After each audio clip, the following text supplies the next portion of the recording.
সাপ দেখলেন, কুকুর দেখলেন, পুলিশ দেখলেন, চোর দেখলেন, ডাকাত দেখলেন, এগুলো সব হলো বিপদ সংকেত। এগুলো কি সবাই বলেন? এগুলো একটু মাথায় রাখতে হবে। কারণ হলো আপনি যে স্বপ্ন দেখবেন, এর পরের দিন যে একজন হুজুরকে পাইবেন অথবা আমাকে সামনে পেয়ে জিজ্ঞাসা করতে পারবেন, তার সুযোগ হয়তো বা কম, ক্ষীণ।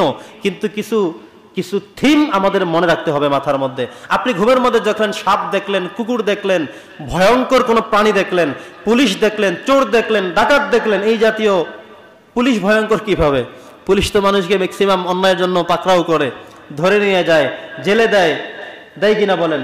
এই জন্য পুলিশটাকেও এই সংজ্ঞায় আনা হয়েছে, মুহাদ্দিসরা এই সংজ্ঞায় নিয়ে আসছেন। তো এই জাতীয় যদি আপনি কোনো কিছু স্বপ্নে দেখে থাকেন, তাহলে আপনার কাজ হলো সকালবেলা উঠেই বা ঘুম থেকে সাথে সাথে উঠেই আল্লাহর কাছে একটা দোয়া করবেন যে খৈরুল লানা ওয়া শাররুল লিআদাইনা, আল্লাহ তুমি কল্যাণগুলো আমার জন্য রাখো আর অমঙ্গলগুলো আমার থেকে তুমি শত্রুতে রূপান্তরিত করে সরিয়ে দাও, আমাকে সেগুলো দিও না। এবং সকালবেলা উঠে দ্রুত কিছু দান সদকা করে দিবেন। কি করতে হবে?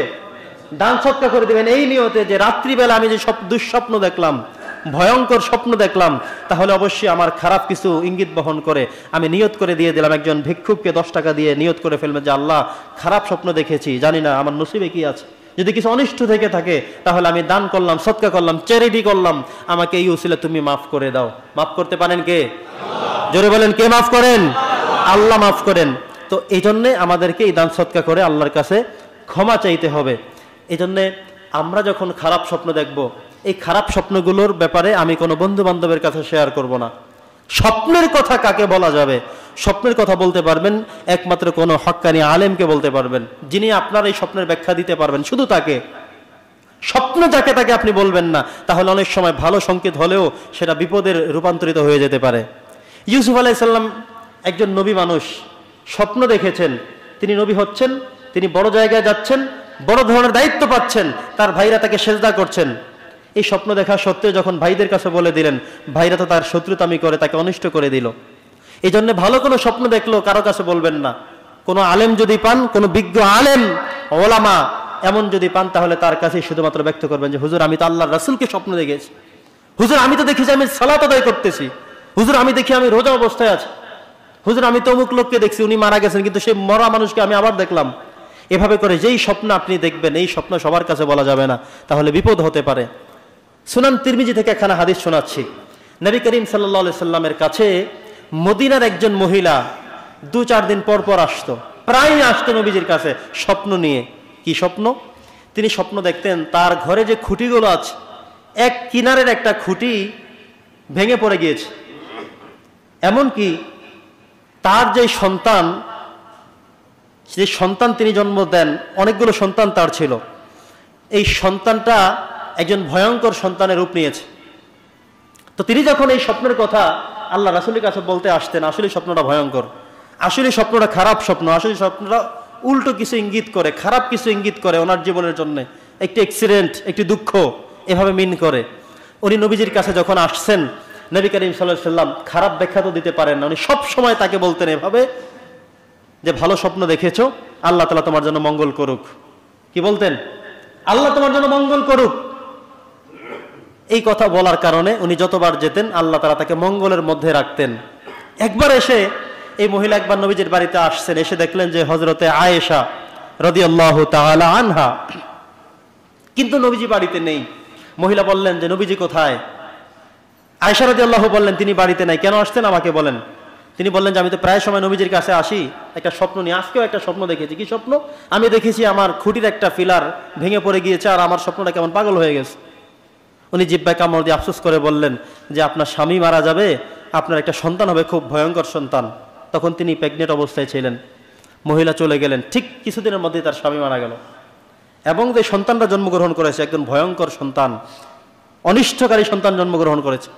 নবীজি কিছু সময় পরে বাড়িতে ফেরার পরে ওই ঘটনা যখন শুনলেন, এবার হযরত আয়েশা বললেন, ইয়া রাসূলুল্লাহ, এই তো 2 দিন আগে আমি তাকে ব্যাখ্যা দিয়ে দিয়েছিলাম তোমার স্বামী মারা যাবে, মারা গেছে তো। নবীজি বললেন কবে আসছে? তখন হযরত আয়েশা বললেন যে গত 2 দিন আগে আপনি তখন বাড়িতে অনুপস্থিত ছিলেন, ওই মহিলা এসে আমাকে এই স্বপ্নের কথা বললে আমি তাকে ব্যাখ্যা করে দিয়েছি। নবীজি বললেন তুমি ঠিক করোনি, তোমার এই ব্যাখ্যার কারণে তার বিপদটা ঘটে গিয়েছে। এই জন্যে কেউ কোনো স্বপ্ন দেখলেই কারো কাছে বলা যাবে না। বিশেষ করে আপনার যে লোকটা শত্রু তাকে কখনোই বলবেন না, কখনোই স্বপ্নের কথা বলা যাবে না। ভালো দেখলেও বলবেন না, খারাপ দেখলেও বলবেন না। এটা হলো স্বপ্নের নির্দেশ, হাদিসের নির্দেশ।